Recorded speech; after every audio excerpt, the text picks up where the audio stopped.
Hey everyone, Combo here, back with another Empires and Puzzles video, and today I'm going to talk about who I believe to be the top 10 nature heroes in the game right now. Over the last few weeks, I've done a top 10 Dark Heroes video, top 10 Holy, and top 10 Ice, and you all seem to really enjoy those videos. So here we are with round 4 of this series. I do put a lot of time into preparing the slides with formatting text and graphics for these videos. Let me know if you all want to see something different or if this format works for you. Appreciate the feedback and the support. Without further ado, let's get into our top 10. And starting out at number 10, we've got Toune. Of course, he is part of the classic family. He is fast mana speed, class is cleric, and his ether power is special boost. Tounes are still very strong in Empires and Puzzles. They're not as overpowered as they were 6 months ago or a year ago when they were first coming out, because we've got new heroes that have the same individual power as these heroes, if not more, with some of the newer heroes that are coming out. But they will always be relevant because of their Toune passive, and if we take a look at Toune Elk's passive, he has that Toune resist where 75% chance to resist all status ailments, mana reductions, and buff dispels. Of course, the new glass costumes just came out where you will now have a 60% chance to reflect all status ailments. Toune Elk obviously hasn't gotten his glass costume yet, so if you do have him, you're probably using his Toune version, which is still very good. His special skill, he is going to deal 410% damage to the target and minor damage to nearby enemies. And then he's going to heal himself for 35% of the damage dealt, deals extra damage against ice. So definitely a very useful hero to have, considering he can heal himself and he's fast mana speed. Class's cleric is very useful, and that Toune passive, having that 75% chance to resist all status ailments, mana reductions, and buff dispels is very, very useful. When he first came out, I felt like he was on everybody's defense. Obviously, he's phased out of the game a little bit, and we've gotten quite a few new green 5-star heroes that are very common to see on everybody's defense, which we're probably going to see in a little bit. But moving on to number 9, I've got Chikao. I think I pronounced that correctly, but he is part of the ninja family. His mana speed is charge, which is the 3 charges that all ninjas have. His class is monk, and his ether power is attack up. Monk is actually my favorite class because of the potential resistance against status ailments. It is a very useful talent skill to have both on offense and on defense.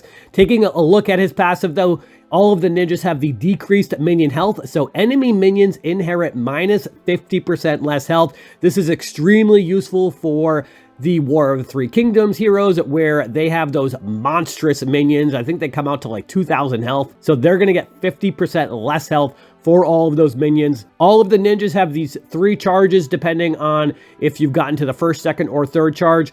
His first charge is first going to dispel buffs from enemies on the edges of the formation. That is going to deal 300% damage to enemies on edges of the formation. If only one enemy is alive, damage is going to be doubled. And then those enemies on the edges are going to fall asleep and receive plus 60% increased damage while sleeping. That first mana charge usually comes in at about 5 or 6 tiles, so it comes in very early. The second mana charge is going to dispel buffs from the enemies on the edges again, is going to deal 485% damage to those enemies.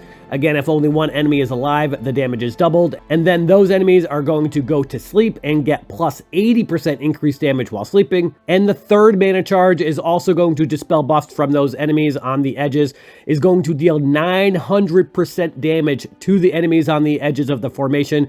If only one enemy is alive, the damage is doubled. That would be 1800%. That is crazy. The enemies on the edges of the formation fall asleep and receive plus 100% increased damage while sleeping. So the sleep effect does not get awoken by minions or mega minions or anything like that. So with the sleeping effect, they will not wake up by minions or mega minions. So ideally you want to use those if you have them in your roster. They will get woken up, of course, with special skill damage or with regular tile attack. So definitely an interesting hero. I feel like that if you were to be able to get that first mana charge, you can get them asleep. And if you could just tile dump up the middle, then you could probably keep them asleep for a pretty long time. Essentially taking 2 heroes pretty much out of the match until you have to match any tiles on the sides. So definitely really cool, especially if you can get up to that 3rd charge while the enemies on the sides are already asleep, because then you're going to deal 900% damage to them, and I don't know how much more they would be able to survive after getting that much damage dealt to them. Coming in at number 8, I have Pip. So when doing my research for these top 10 lists, I always look at the defenses of the top 100 global raids, and Pip is on a lot of people's defenses. I'm assuming probably because of the fact that he's part of the Garrison Guard family and he gets that little mini mega minion to start. So that's definitely extremely helpful. His special is really good and he is fast and he has really good passives. So he is a really good hero, but I think some people may rate him higher on this top 10 list. But I got him at number 8. Again, he is part of the Garrison Guard family, so he is going to start with that little mini mega minion. I think it's 100% attack and 20% health, so he's going to get an extra attack every single turn. His class is Rogue, and his ether power is Special Boost. He has 2 passives, the first being Resist Mana Reduction. This character has innate resistance against mana reduction, and his second passive is Guard Rally. Every 4 turns, removes all wither effects from all allies. So that first one is actually really important because at this point right now, Fungus is on a lot of people's defenses and he reduces whoever has the most mana by 70%, I believe, and then reduces everybody else's mana by 40%. So Pip is not going to have his mana reduced, nor will any other Garrison Guard family members that have that resist mana reduction passive. So definitely keep that in mind if you're going up against Fungus. Obviously works really well with Pip because he's also a green and green is strong against blue. And of course the Guard Rally passive is extremely useful if you're going up against any enemies that have those wither effects. And for his special skill, Reckless Sword Swings, he is first going to deal 350% damage to the target, deals an additional 350% to 2 random enemies. All hit targets receive 447 bleed damage over 3 turns, and all hit targets take plus 50% increased damage from the bleed status ailments for 3 turns. So they're essentially going to have like 680 or 660 bleed damage over those 3 turns. Not sure why they didn't just change the amount of bleed damage, but you get that little 50% increased damage from the bleed status. Definitely a strong hero, and being rogue class obviously has that potential to evade incoming attacks. Definitely can be very annoying to go against. Coming in at number 7, I've got Bonso. Bonso is part of the Bard family. His mana speed is fast. His class is Wizard, and his ether power is Special Boost. When he first came into the game about a month ago, honestly, I wasn't really sure how I felt about him, but he seems like a really cool hero. I actually have him. I'm currently leveling him up. I haven't tested him out because I haven't ascended him into that 4th level yet, so definitely curious to see what it looks like when I do get to level him up. But he's got 2 really awesome passives, and if you use them against the right heroes, he can definitely work in your favor a lot. His first passive is the Quick Tempo Ballad. All ballads cast by enemies only last 1 turn. And then his second passive is Quick Tempo Dance. All dances cast by enemies only last 1 turn. So think about the newer heroes like Von Rothbert and Sludgus. Those heroes are not going to have nearly the impact when you have a hero like Bonso on your roster. I was actually really surprised to see how many people have Bonso on their defense, but it's because of those passives, and then of course because he's the Bard class. Any individual solo heroes that do not have another matching family member get a plus 5% mana increase. So that's definitely pretty huge, especially when you're on offense and trying to get to a certain percentage for mana increase to decrease your tiles. His special skill is called the Odd Drum Roll. He is first going to rearrange the enemy positions randomly, then is going to deal 250% damage to all enemies.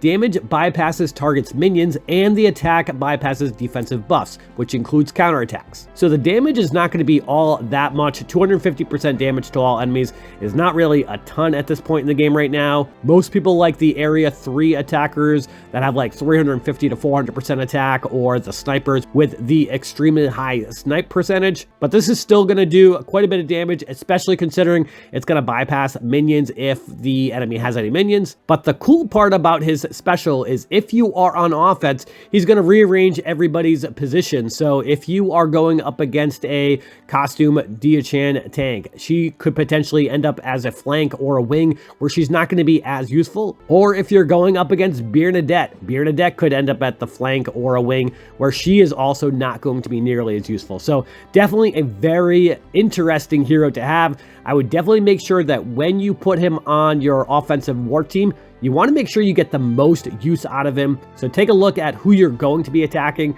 to make sure that it is going to be somebody that deals those ballads or dances so that you can reduce the amount of turns, or it's going to be a tank that you want to try to get out of that tank position. Coming in at number 6, we've got our first gargoyle here, Mina. Mina is fast, mana speed, class is ranger, ether power is attack up. I have Mina. I got him pretty early on when he came out, and I love Mina, always have. Strong hitter, and his special is really cool, which we will go over in a minute. But first, his passive, the Gargoyle's Soft Skin.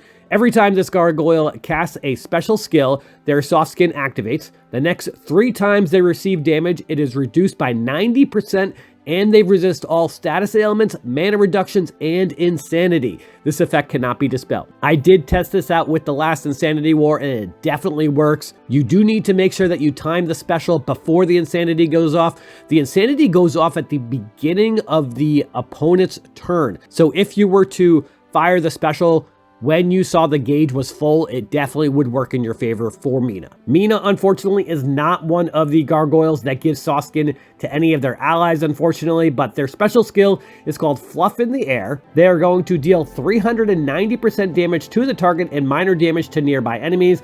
At the end of each turn, the caster and nearby allies shoot a Fluff Volley at a random enemy for 3 turns. Each Fluff Volley deals 150% damage. Each Fluff Volley reduces the mana of the hit enemy by 5%. So this is going to be very similar to Luna if you're not familiar with Mina, except the fact that Luna will heal herself and her nearby allies, whereas Mina is going to deal that additional damage at the start of their special. So definitely a really cool hero, a lot of fun. Definitely want to make sure that when you have them on offense, you want to make sure that you position them at the flank or tank position. It doesn't really matter. And you want to make sure you put your 2 strongest attackers next to them. That way you get the most out of those Fluff Volley damages. Coming in at number 5, we have another gargoyle and our first healer actually in our top 10. We've made it all the way to number 5 with no healers, but our first one is Garton. Garton is, of course, like I said, part of the gargoyle family. He is average mana speed, class is sorcerer, and his ether power is damage reduction. So definitely is a very useful ether power with the damage reduction if you were to have him on defense, or just as a regular support hero when you have him on offense. Sorcerer class will help slow down the mana of your opponents also, which is nice. He has the Gargoyle Soft Skin. Similar to Mina, every time this gargoyle casts a special skill, their soft skin activates. The next 4 times they receive damage, it is reduced by 90%, and they resist all status ailments, mana reductions, and insanity. This effect cannot be dispelled. I think Zynga gave Garton the 4 times they receive damage versus 3 for Mina, since Garton's average speed and Mina is fast speed. And for Garton's special, we've got the Bone Club Party. First, he's going to boost health of all allies by 700. Boosted health can exceed max health, of course. Reduces max health of all enemies by 700. The effect is stronger against targets with boosted health. All allies except the caster receive a soft skin. The next time they receive damage, it is reduced by minus 90%, and they resist all status ailments, mana reduction, and insanity. This effect cannot be dispelled. And then all allies are immune to new status ailments that affect healing for 4 turns. Remove status ailments that affect healing from allies. So the last part isn't all that useful. That's a little too specific and niche, probably, depending on which types of teams that you're going up against. But Garton is very useful because of the boosted health and then the reducing max health of all of your enemies. And then the soft skin. It's only 1 hit, but if you are in Insanity War and have Garton, make sure you time using his special when that gauge is full, so that when the insanity goes off at the beginning of the opponent's next turn, you are not going to get any of the insanity to any of your allies, because it's going to give the soft skin to everybody but Garton, but his passive is going to give him soft skin anyway. So you are covered for all 5 of your allies. Definitely a cool hero. Wish I had him, but I don't. I do, however, have the next healer on our list, which is coming in at number 4. We have Fungus. He is, of course, part of the slime family. He is average mana speed, class is paladin, and ether power is regen. So he's going to regenerate, I think it's 420 health over the first 6 turns or something like that. So definitely useful considering the type of support hero that he is. And for his passive, he has 2 passives actually. First is going to be slime minion upon defeat. When this hero is defeated, it summons a slime mega minion to nearby allies with 51% health and 40% attack inherited from this hero. And then for his second passive, he has the Slime Minion Split. If hero loses more than 25% of max health at once, he will summon a Slime Mega Minion on himself with 51% health and 40% attack. So definitely cool and kind of annoying to go up against because you have to plan for that. You can't hit Fungus with any crazy major damage or else he's going to get himself a 51% health Mega Minion. And if he has a matching legendary troop, he's going to have about 4,000 health. So that Mega Minion is going to have like 2,000 health. And of course, the same thing is going to happen when you defeat him. Those Mega Minions that have about 2,000 health are going to appear on both of his nearby allies. And for his special skill, the Revitalizing Sludge, he's first going to boost health of all allies by 1,000. All allies get Sticky Service for 4 turns. This Sticky Service is going to allow them to steal one random dispellable buff or growth effect from the character that deals damage through normal attacks and special skills. Each hero with Sticky Service can only steal one status effect or growth effect per turn from normal attacks. All allies get plus 25% defense for 4 turns, and all allies are immune to buff dispels and reallocations for 4 turns. Definitely a very fun hero. I think that boosted health of all allies by 1,000 might be the highest boosted health that any healer has in the game, but he's a lot of fun to use, especially with the Sticky Service. If you go up against the right heroes that have those growth effects, you can steal them from them. So definitely cool there. Obviously, the defense up for all of your allies for 4 turns is very helpful. And then not getting those buff dispels or reallocated for 4 turns, also really helpful. Fungus is a great support hero. And coming in at number 3, we've got our 3rd healer in a row on this top 10 nature list. I've got Ott from the Nidavellir realm, or the Untold Tales 2 heroes that just recently came out. He is everywhere on people's defenses in the top 100. He is fast mana speed, his class is Monk, and his ether power is regen. I really wish I had Ott. He is a great support hero, a great healer, and his class is Monk, so he's going to have a 30% chance to resist status ailments, I think it is. Definitely very useful against all of those heroes that give the crazy status ailments like Bernadette or Von Rothbert. Ott does have 2 passives. His first is Empowered Resist Burn. This character has resistance against burn and gains 450 boosted health plus 5% mana each time they resist that burn. And then for his second passive, the Molten Core, which all of the Untold Tales 2 heroes have at this point right now. The Molten Core activates each time this character's special skill is cast. All enemies receive Corrosive Burn for 3 turns. With a fully charged Molten Core, the Corrosive Burn deals 273 burn damage and lowers the target's defense by minus 10% each turn, deals extra damage against heroes with minions or mega minions, and the burn damage is scaled by the amount of charge in the core. All charge core is wiped when the core is activated. So this is going to be very similar to the Construct core heroes like Nautica and Frond and Blossom and all of those heroes from the Construct core family. When they get hit more, that's when that charge is going to start accelerating. So definitely the potential for a lot of damage from that burn damage on top of the heal and defense that he's going to give his teammates with the Saga of Protection for his special skill. First, he's going to boost health of all allies by 600, and then all allies get a Firestorm ward for 3 turns that reduce the incoming special skill damage by up to 1,000. Reduces damage by additional 30% when the attacker is of the nature element, and all allies are immune to buff dispel and reallocations for 3 turns. Immunity includes this effect also. So he is fast mana speed. His class is Monk, so he also gets that 4% mana, so you can use a matching legendary troop on him and still be able to get to 15% mana increase with the 11% from the legendary troop, the 4% from the Monk, which is going to get him down to 7 tiles, which is huge in my opinion. Fast speed mana and being either Monk, Sorcerer, or Druid are my favorites in the game because of the fact that you can still use a legendary troop and decrease the amount of tiles for them. Ott has a lot of things going for him, plus he's going to deal quite a bit of damage from the burn damage. Definitely a great hero, and that is why you see him at number 3 on my list and on a lot of defenses in that top 100. Coming in at number 2, we've got Kolya. So when Kolya first came out, probably about 6 weeks ago, I think at this point right now, I wasn't sure about how I felt about him, but he's a really good hero. Any of the Garrison Guard heroes that have the 65% minion, it is extremely hard to take that Mega Minion down, and by the time you do take it down, the hero probably has enough mana to refire their special and get that Mega Minion again. So he is, of course, like I said, part of the Garrison Guard family. So he is going to start with that little mini Mega Minion similar to Pip, where he's going to have 20% health and 100% attack with that Mega Minion that he starts the battle off with. His mana speed is average, his class is Paladin, and his ether power is attack up. He has 2 passives. First is going to be the same. Actually, both of them are going to be the same as Pip. The resist mana reduction, so he has innate resistance against mana reduction. And then his second passive is the Guard Rally, where every 4 turns he's going to remove all wither effects from all allies. And also remember, with those Mega Minions that they start out with, the more of those Garrison Guard family members that you have, the higher percentage of attack and health that they start out with. It goes up to 30% health, so it starts out at 20% if you only have 1 Garrison Guard family member. If you have 2, each of them will have 25% health, and then if you have 3, it goes up to 30% health for each of those Mega Minions that they start out with. So definitely very helpful with that. And then for his special skill, Laundry Day.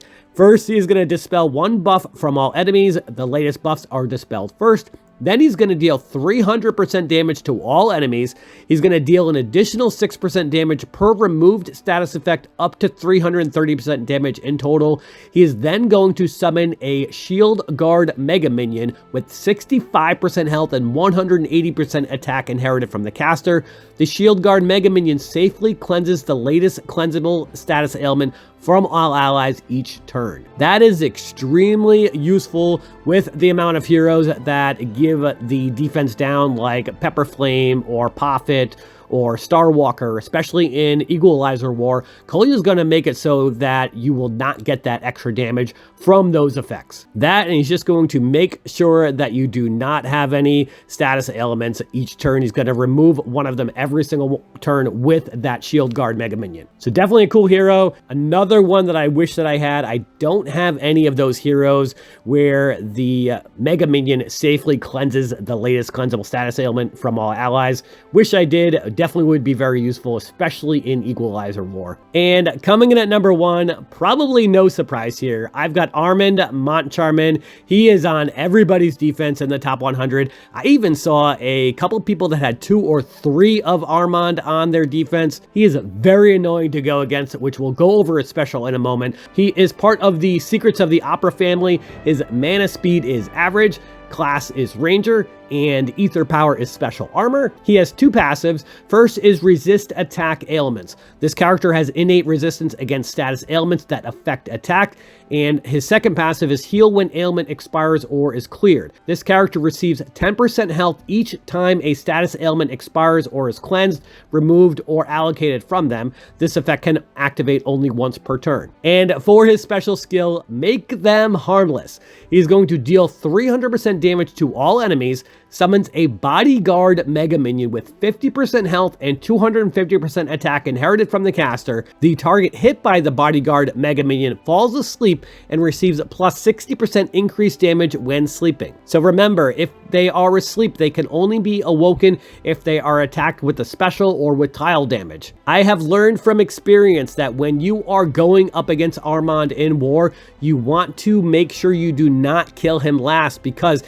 that Mega Minion is just going to continually put everybody to sleep. You could have your whole entire team asleep and he could just keep on attacking. He is only going to wake people up when he gets that one regular attack every 4 turns, I think it is, and then eventually they're just going to get put back to sleep. You almost want to try to get his special to go off so that he attacks everybody with his special and attacks you, but then he's going to get a full Mega Minion after that happens. So that's not going to help you either. Definitely somebody you want to take down early when you go up against Armand. Very useful hero.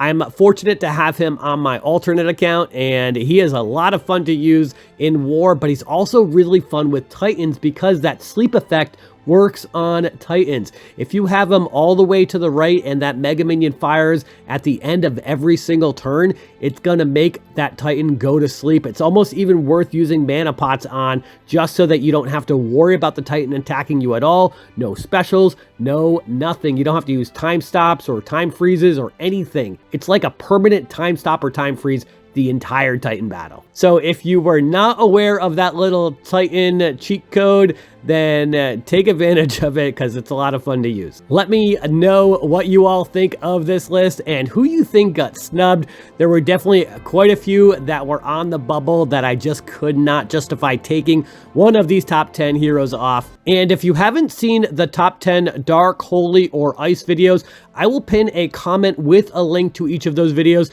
That way you guys can easily access that. And I'll update that pinned comment with the Fire video when that comes out next week also. But that is going to do it for today's video. I hope you did enjoy it or found it helpful. And if you did, hit that like button, make sure you sub to my channel, and I'll catch you guys next time.